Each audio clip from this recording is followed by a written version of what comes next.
आपका स्वागत है जीवेश जोशी जी। वक्तव्य प्रस्तुत कीजिए। हरि ओम। श्रीमन्महागणाधिपतये नमः। अस्मद्गुरुभ्यो नमः। अस्मत्सर्वगुरुभ्यो नमः। अस्मत्परमगुरुभ्यो नमः। श्रीराधाकृष्णाभ्यां नमः। श्रीमते रामानुजाय नमः।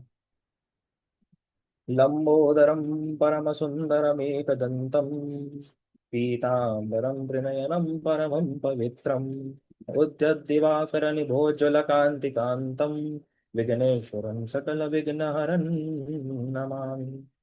शरीरं स्वरूपं ततो वा कलत्रं यशश्चारुचित्रं धनं मेरुतुल्यं मनश्चैनलग्नं श्रीगुरुरङ्घ्रिपद्मे ततः किं ततः किं ततः किं ततः किं नारायणं नारायणं नमस्कृत्य नरं चैव नरोत्तमं देवीं सरस्वतीं व्यासं ततो जयमुदीरयेत्।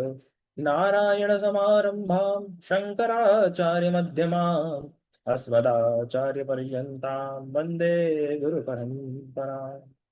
जयतु जयतु देवो देवकीनन्दनोऽयं जयतु जयतु कृष्णो वृष्णिवञ्च प्रदीपः।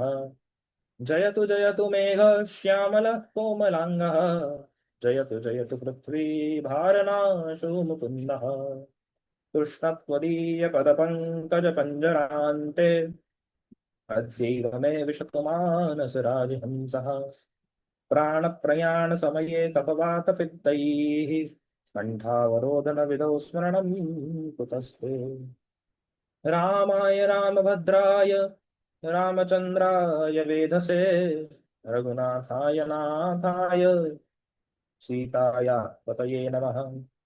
मूकं करोति वाचालं पङ्गुं लङ्घयते गिरिं यत्कृपातमहं वन्दे परमानन्दमाधवम्।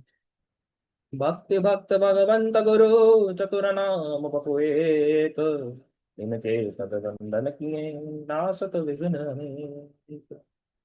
सिंधूरारुर विग्रहां त्रिनयनां माणिक्यमौलिस्फुरा तारानायक शेखरा सुतमुखी मापीन वक्षोरुहां पाणिभ्यामलिपूर्णरत्नचषकं संविभ्रति शाश्वतीं सौम्यां रत्नघटस्थमध्यचरणां ध्यायेत् परामम्बिकाम्। मातामरकपश्यामा मातङ्गी मदशालिनी कुर्यात् कटाक्षं कल्याणी कदम्बवनवासिनी। जय मातङ्गतनये जय नीलोत्पलद्युते जय सङ्गीतरसिके जय लीलाश्रुतप्रिये। ॐ अज्ञानतीन्द्रान्धस्य ज्ञानाञ्जनशलाकया चक्षुरुन्मीलितं येन तस्मै श्रीगुरवे नमः। जय श्री कृष्ण चैतन्य प्रभो नित्यानंद श्री अद्वैत गदाधर श्रीवासादि गौरभक्तवृंद। हरे कृष्ण कृष्ण कृष्ण हरे हरे हरे राम राम राम हरे हरे। ओम शिवाय नमः। शिवलिंगाय नमः। नारायण अखिलगुरौ भगवन् नमस्ते। नारायण अखिलगुरौ भगवन् नमस्ते। बोलिए श्रीमद्भागवत महापुराण की जय। श्री कृष्णचंद्र भगवान की जय। श्रीमती राधा रानी की जय। धर्म की जय हो, अधर्म का नाश हो, प्राणियों में सद्भावना हो, विश्व का कल्याण हो। गौ माता की जय हो। सद्गुरुदेव भगवान की जय हो।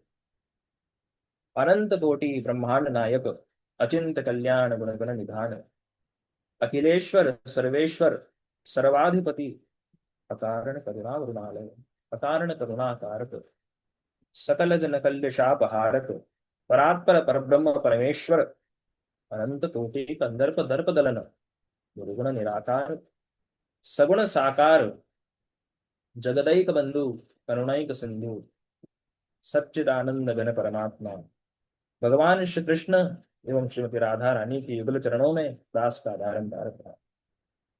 समुपस्थित भगवत भक्त भागवत कथा अनुरागी सज्जनों भक्तिमयी मातृशक्ति भगिनी बांधव सिया राम मैं सब जग जानी करहु प्रणाम जोर विद सच्चिदानंद रूपाय विश्वोत्पत्त्यादि हेतवे तापत्रय विनाशाय श्री कृष्णाय वयं नमः। यं प्रवचन्तमनुपेतमपेत कृत्यं द्वैपायनो विरह कातर आजुहाव पुत्रेति तन्मयता तरवोऽभिनेन्दुस् तं सर्वभूतहृदयं मुनिमानतोऽस्मि। सभी को हरे कृष्णा। हम सब लोगों का बड़ा ही ये सौभाग्य है कि हम श्रीमद् भागवत महापुराण का अध्ययन कर रहे हैं, इसे सीख रहे हैं, इसे सुन रहे हैं।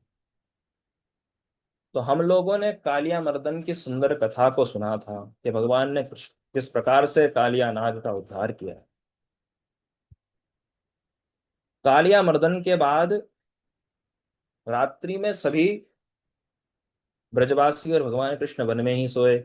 रात्रि में आग लग गई वन में, तो उस अग्नि से भी भगवान ने सभी की रक्षा की।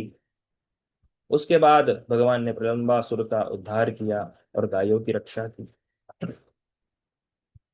इसके बाद में ऋतुओं का वर्णन आता है।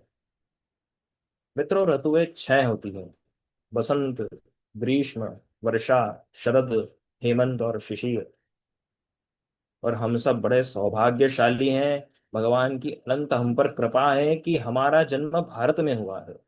और हमारे भारत वर्ष में हमें सर्दी, गर्मी, बरसात, बसंत, हेमंत, शिशिर सभी मौसमों का आनंद लेने को मिलता है। सभी ऋतुएं हमको देखने को मिलती है। यह हमारा सौभाग्य है।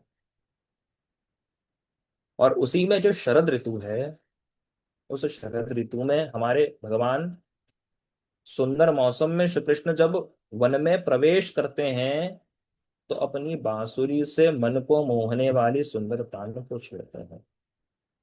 और जब यह ध्वनि गोपियों के कानों में पड़ती है, तो हृदय में व्याप्त अपार प्रेम वाणी के द्वारा स्फुटित होता है। और गोपियां के कहती हैं, बरहा पीडम नटवर वपुः कर्णयो कर्णिकारम बिभ्रद्वा सह कनिक कपिशम वैजयन्तीं च मालाम् रन्ध्रान वेणोरधर सुधया पूरयन् गोपवृन्दैः वन्दारण्यं सपदरमणं प्राविशद् गीतकीर्तिः। गोपियां कहती हैं कि भगवान कृष्ण मुरली बजाते हुए जब वन में प्रवेश करते हैं, तो उनके सिर पर मयूर पृच्छ शोभायमान हो रहा है। और जब वन की लताओं से जब हवा बहती है, तो मयूर पृच्छ इस प्रकार हिलता है, तो वह क्षण अद्भुत है। अच्छा, भगवान के सिर पर ये मोर का पंख कहाँ से आया? कहते हैं कि एक बार हमारे ठाकुर जी और राधा रानी के मोर के बीच नृत्य की प्रतिस्पर्धा हुई। और हमारे ठाकुर जी मटक मटक कर ऐसे नृत्य किया ठाकुर जी ने कि राधा रानी, उनका मोर प्रसन्न हो गया। तो किशोरी जी की मोर ने अपना पंख गिरा दिया, तो भगवान ने उसे पंख को उठाया और वत्सार समझ करके अपने मस्तक पर धारण कर लिया। तभी से यह मयूर पंख हमारे भगवान के सिर पर है और शोभायमान हो रहा है। अब भगवान जो हैं हमारे ठाकुर जी, एक कान में पीला पुष्प लगा के रखते हैं। तो पूछा किसी ने कि एक कान में क्यों, दोनों कानों में क्यों नहीं? कहते हैं कि जब भगवान सुबह सुबह श्रृंगार करके गायों को चराने के लिए घर से निकलते, तो गोपियां सोचती कि आज कृष्ण किस दिशा में जाएंगे, किस ओर जाएंगे। तो भगवान ने गोपियों को संकेत देने के लिए इसे धारण किया। अब गोपियां सभी के सामने पूछ तो सकती नहीं, तो भगवान जिस ओर जाते उस कान में पीला पुष्प धारण कर लेते। फिर भगवान पीतांबर धारण करते हैं। तो यह सुनहरा पीतांबर क्यों धारण करते हैं? यह पीतांबर हमारी किशोरी जी का वर्ण है, इसीलिए भगवान इसे धारण करते हैं। चंपा वर्णो राधिका भ्रमर श्याम के दास मातृभाव हिम जानिके भ्रमर न आवे पास। गले में सुंदर वनमाला को भगवान धारण करते करे हुए रखते हैं। तुलसी कुंद मंदार पारिजात सरोरुहैः पंचभिस्धृतिता माला वनमाला प्रकीर्तितः। कि जो तुलसी, कुंद, मंदार, पारिजात और कमल, इन 5 पुष्पों से मिलकर के बनती है, उसे वनमाला कहते हैं। वह वनमाला ठाकुर जी धारण करते हैं। तो ऐसा सुंदर हमारे भगवान का वेश है। नट और वर के समान कहा गया है। वरहा पीडम नटवर वपुः। नट वियोग श्रृंगार का प्रतीक है, और वर संयोग का। दोनों ही विरोधी है, विरुद्ध धर्मी है। दोनों एक साथ नहीं रह सकते। और ये हमारे श्री कृष्ण कोई साधारण मानव तो है नहीं। ये तो साक्षात परब्रह्म परमेश्वर ईश्वर हैं। और जहां दो विरोधी धर्म एक साथ हो, एक स्थान पर हो, उसे ईश्वर कहते हैं। विरुद्ध धर्मास्य यत्वम ईश्वरत्वम। तो फिर भगवान श्री कृष्ण बांसुरी के छिद्रों को अपने अमृतमय अधरों से पूर्ण कर रहे हैं। संसार के सारे आनंद जिनके सामने फीके पड़ जाएं, वह आनंद भगवान के उस स्वरूप का दर्शन करने में प्राप्त होता है। ये जो वृंदावन धाम है, जब श्री कृष्ण के चरण कमल इस धरा पर पड़े तो यह वैकुंठ से भी श्रेष्ठ हो गई। अक्षण्वतां फलमिदन्न परम विदामः सख्यः पशूरनुविवेश विवेशयतोर्वशस्यैः वक्तं व्रजेश सुतयोरनुवे विनुजुष्टं यैर्षा इति अनुरक्त कटाक्ष मोक्षम। ये गोपी कहती है कि आंख वालों का यही फल है कि वह कृष्ण को मुरली बजाते हुए देख सकते हैं। लेकिन कृपा तो वह है कि जब श्री कृष्ण अपने अधरों से मुरली की तान को छेड़े और तिरछे चितवन से हमारी ओर निहारे। अरे इस वेणु ने क्या पुण्य कर दिया कि यह निरंतर श्री कृष्ण के अधरामृत का पान करती हैं। किसी ने बांसुरी से पूछा कि अरे तुमने ऐसे कौन सी तपश्चर्या की, कौन सी साधना करी, कौन सा पुण्य किया कि प्रभु ने तुम्हें अपनाया। बांसुरी ने कहा कि मनुष्य अपने भीतर राग, द्वेष, कटुता, इन सबको संजोए रखता है और अपनी मनमानी से चलता है। मैं अपने साथ कुछ संजोए ना हूं। मैं पूरी तरह से खाली हूं। मैंने कई कष्ट झेले, 6 ऋतुओं की मार सही। मेरे पेट को कुरेद कर छिद्र छिद्रित किया गया। फिर भी मैं ना कुछ बोली। फिर भी मैं भीतर से खाली हूं। मैं मनमानी नहीं करती। अपने स्वामी की इच्छा अनुसार ही कुछ बोलती हूँ। इसीलिए उस कृष्ण को अपना स्वामी स्वीकार करो। जैसा वे चलाएं चलते रहो। जिस सुर को वे छेड़े उस सुर में ढल जाओ। मधुर बोलने का निश्चय करो। सत्य बोलो, पर ऐसा जिससे किसी के हृदय को चोट ना पहुंचे। कहते हैं लकड़ी की मार तो भुलाई जा सकती है, किंतु शब्दों की नहीं। इसीलिए जो बोलो वो प्रेम से बोलो। शब्द ब्रह्म है। शास्त्र कहता है कि सत्यम ब्रूयात प्रियम ब्रूयात, न ब्रूयात सत्य अप्रियम। बांसुरी जब कृष्ण के अधरों से छूती है तो मधुर वाणी बोलती है। और जब अकेली होती है तब, जब बांसुरी अकेली होती है तब वह मौन रहती है, शांत रहती है। और मौन होना एक अवसर है। जब भी आप अकेले हों तो मौन हो जाए। मौन का अर्थ है न मुख से कुछ बोला जाए और न ही मन से कुछ बोला जाए। मुख से तो आप चुप रहते हैं, किंतु मन से तो एक क्षण भी शांत नहीं बैठ पाते। हमारा मन तो कभी अमेरिका चला जाता है, कभी सिनेमा घरों में चला जाता है, कभी मंदिर तो कभी सिनेमा घर, कहीं पे चला जाता है। हम अनेकों शब्दों को निरंतर बोले चले जा रहे हैं, एक क्षण के लिए भी हमारा मन शांत नहीं है। बाहर से तो दिखाते हैं कि मैं मौन व्रत धारण किए हूं, पर भीतर तो शब्दों की भरमार लगी पड़ी है। तो ये मौन नहीं, ये पाखंड है।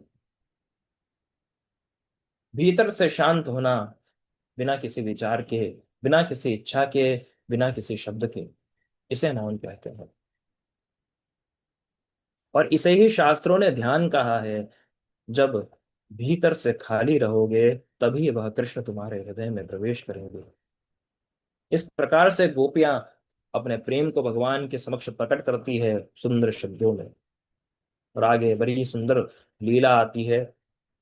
हेमंते प्रथमे मासी नंद नंद व्रज कुमारिका चरुर्हविष्य भुंजाना कात्यायन्यर्च व्रतम आप्लुत्याम्बसि कालिन्द्या जलान्ते चोगिते ऋणे कृत्वा प्रतिकृतिं देवी मानुजुनुपसैकती।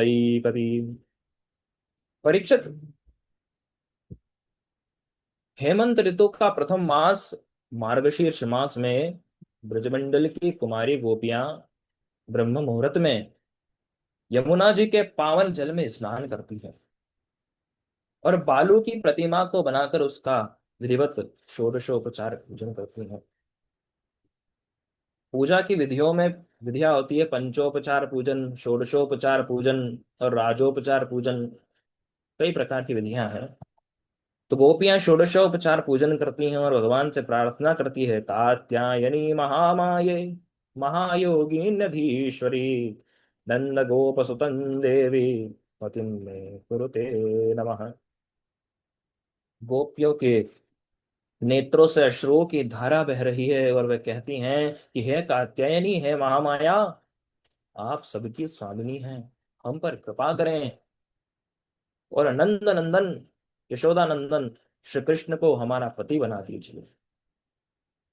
इस प्रकार से गोपियां प्रार्थना करती हैं और एक माह तक गोपियों ने, कुमारी गोपियों ने व्रत किया। तो एक दिन जब वे गोपियां यमुना जी में स्नान कर रही थी, तब श्री कृष्ण वहां आए। और श्री कृष्ण ने देखा कि गोपियों के वस्त्र अलग हैं और ये निर्वस्त्र होकर के स्नान कर रही हैं। तो श्री कृष्ण, उन्होंने सभी गोपियों के वस्त्रों को उठाया और जा करके एक बड़े कदम्ब के वृक्ष पर जाकर खड़े हो गए और ऊपर से आवाज लगा रहे हैं, हे कुमारियों, यदि तुम्हारे वस्त्र तुम चाहती हो तो आकर के ले लो।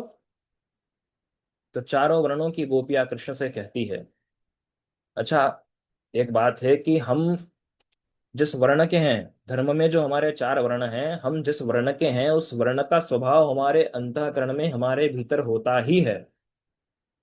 तो गोपियों ने कहा, श्याम सुंदर ते दास्य करवाम तवोदितम् देहि वासांसि धर्मज्ञ नो चेद्राग्ने ब्रुवामहे। तो चतुर्थ वर्ण की गोपी कहती है, प्रभु, हम तो आपकी दासी हैं, हम तो आपसे केवल निवेदन कर सकती हैं, आप जैसा आदेश करें हम उसको मान सकते हैं। तो हम आपसे निवेदन कर सकती हैं कि हे प्रभु, हमारे वस्त्रों को दे दीजिए। तो वैश्य वर्ण की गोपी कहती है कि कृष्ण, तुम जो कहोगे हम करेंगे, बस हमारे वस्त्र ला करके हमें दे दो। तो ब्राह्मण वर्ण की गोपियां धर्म को जानती हैं, तो धर्म की दुहाई देती है, कहती हैं कि कृष्ण, ये अधर्म का कार्य करते हो तुम तो धर्म को जानने वाले हो, ऐसा अधर्मिक कार्य क्यों करते हो? इस कार्य को कदापि ना करो, हमारे वस्त्र हमको ला करके दे दो। अब क्षत्रिय वर्ण की गोपियां कह रही है, डरा धमका कर, ये कृष्ण, हमारे वस्त्र देते हो या नहीं? हमारे वस्त्र दे दो, अन्यथा राजा से शिकायत कर देंगे। तो कृष्ण कहते हैं, तुम मेरी दासी हो तो आ जाओ, आकर के वस्त्र ले लो। तुम मुझे धर्म सिखा रही हो और स्वयं ऐसे अधार्मिक कृत्य को करती हो।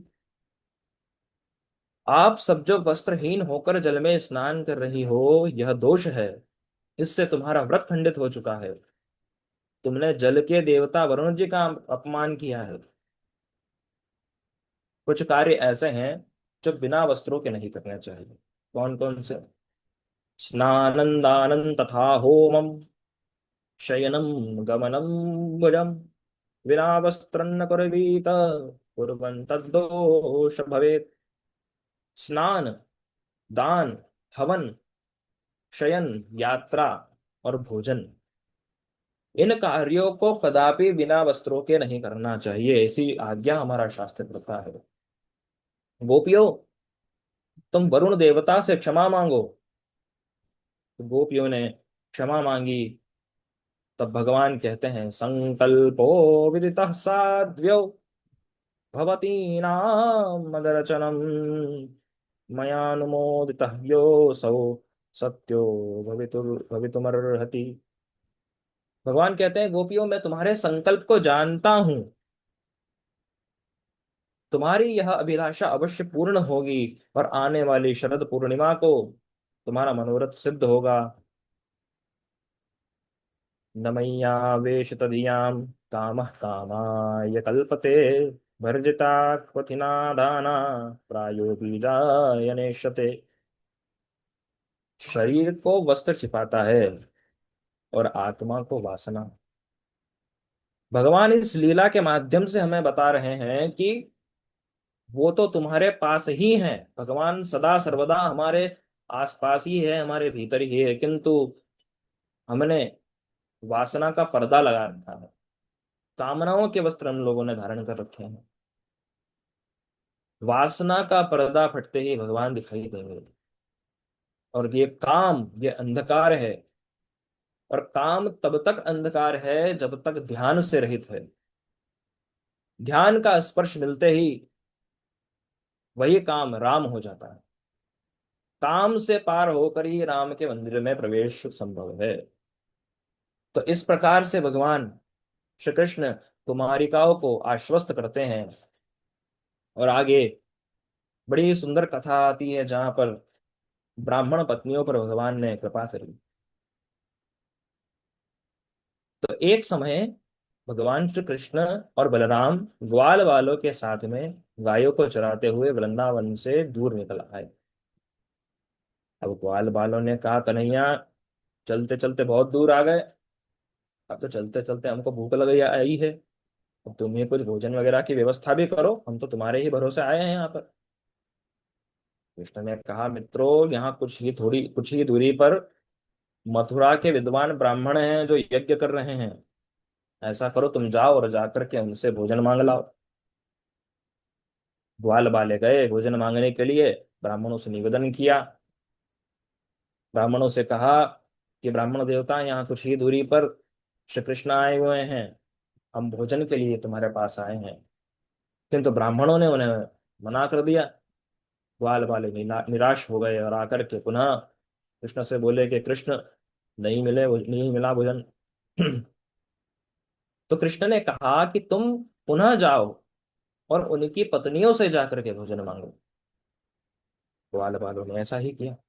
ग्वाल वाले ब्राह्मणों की पत्नियों के पास गए, उन्हें प्रणाम किया और कहा, माता, यहाँ वन में कुछ ही दूरी पर श्री कृष्ण और बलराम जी आए हुए हैं, वे भूखे हैं, हम उनके लिए भोजन मांगने आए हैं, हमें भोजन दीजिए। ब्राह्मण पतियों पत्नियों ने जैसे ही सुना कि श्री कृष्ण आए हैं तो वे तुरंत जितनी सामग्री थी जो यज्ञ के लिए आई हुई थी उसी से भोजन तैयार करने लगी। भोजन को तैयार करके और श्री कृष्ण के पास जाने के लिए चल दी। अब उनके पतियों ने देखा, ब्राह्मणों ने देखा, तो उन्हें रोकने का प्रयास किया कि मत जाओ, लेकिन उन्होंने एक ना सुनी और वह कृष्ण के पास चली गई।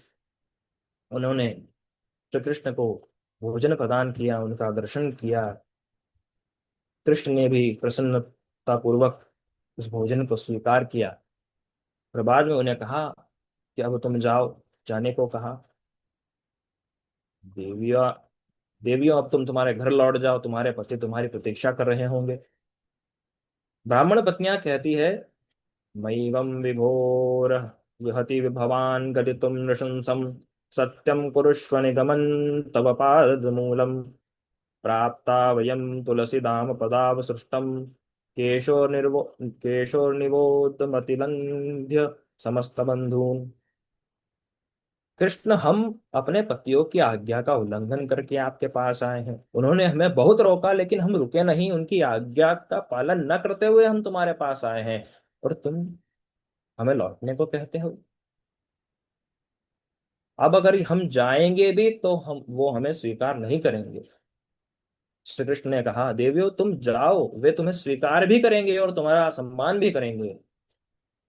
ब्राह्मण पत्नियों ने श्री कृष्ण की बात मानी और पुनः लौट गई। ब्राह्मण पत्नियों के लौटने पर ब्राह्मणों ने उनका स्वागत सत्कार किया और अपने व्यवहार पर पछताने लगे। दिग्जन्मनस्त्रिवृद् विद्याम, दिग्व्रतम दिग्बहु यज्ञताम, दिक्कुलम दिक्क्रियादाक्ष्यम, विमुखा ये त्वक्धोक्षजे। हमारा विद्या अध्ययन, व्रत, तप, पूजा, यज्ञ सब व्यर्थ हो गया। अरे जिसकी प्रसन्नता के लिए ये सारे साधन किए जाते हैं, जब वे हमारे पास आए तो हम उनका दर्शन तक न कर पाए, उनके दर्शनों से वंचित रह गए। तो सुखदेव जी कहते हैं, परीक्षित वे ब्राह्मण श्री कृष्ण का दर्शन तो कर सकते थे, किंतु कंस के डर के कारण उन्होंने ऐसा नहीं किया। हम लोग भी अहंकार और भय के कारण उस परम तत्व को समझने का प्रयास नहीं कर पाते। हमारे ऊपर पर्दा पड़ा है लोभ का, मोह का, भय का। श्री कृष्ण के दर्शन केवल आंखों से नहीं होते, हृदय की श्रद्धा से होते हैं। और दर्शन केवल शरीर की उपस्थिति नहीं, चित्त की उपस्थिति मांगता है। जब साधना का उद्देश्य केवल कर्मकांड बन जाए और ईश्वर को भुला दिया जाए, तब वह व्यर्थ हो जाता है, सारे कर्मकांड उस जगह व्यर्थ हो जाते हैं। ब्राह्मणों को बोध हुआ कि उनका अध्ययन, यज्ञ सब कुछ सारहीन था, क्योंकि कृष्ण का अनुभव न हो पाया। आज हम भी पूजा पाठ करते हैं, लेकिन क्या उसमें श्री कृष्ण की झलक है? सत्यनारायण की कथाओं को करते हैं, लेकिन हमारे जीवन में ना सत्य का पता है ना नारायण का पता है। तो भगवान को पाना है तो हृदय को खोलना होगा। वहां कोई यज्ञ की आवश्यकता नहीं, बस मौन और समर्पण की जरूरत है। हर क्षण यदि कृष्ण को समर्पित है तो हमारा हृदय ही यज्ञ कुंड है और हमारी हर सांस ही आहुति है। तो इसी प्रकार हमें भगवान का ध्यान निरंतर करते हुए चलना चाहिए। श्रीमद् भागवत का अध्ययन करना चाहिए, नाम संकीर्तन करना चाहिए, नाम का जप करना चाहिए। तो हम श्री कृष्ण के पावन चरित्रों को इसी प्रकार आगे भी सुनते रहेंगे, सीखते रहेंगे। तो आज जो हमने कथा कही, आज जो हमने वक्तव्य दिया, जो शब्द हमने बोले, उसको हम भगवान श्री कृष्ण के चरणों में ही समर्पित करते हैं। बोलिए श्री कृष्ण चंद्र भगवान की जय। भागवत महापुराण की जय। राधा रानी की जय। सतगुरुदेव भगवान की जय। शिव नमः पार्वती पते हर हर महादेव हर। जय जय श्री राधे। जय जय श्री राधे। राधे राधे गुरु जी। बहुत सुंदर, बहुत बढ़िया जीवेश जी। बहुत अद्भुत वक्तव्य रहा आपका। बहुत अच्छा चिंतन और पूरा सार स्वरूप आपने कथा का मर्म बताते हुए बड़ी सुंदर कथा कही। ठाकुर जी की कृपा बनी रहे। बड़े भाव के साथ आपने कथा को कहा। जितने लोग जुड़े हैं सभी बड़े प्रसन्न हैं आपके वक्तव्य को सुन करके। बहुत अच्छा। बहुत बहुत धन्यवाद। आपका आशीर्वाद है गुरु जी। बहुत अच्छा। रिकॉर्डिंग के माध्यम से जो नहीं जुड़े उनको भी लाभ मिलेगा। बहुत अच्छा।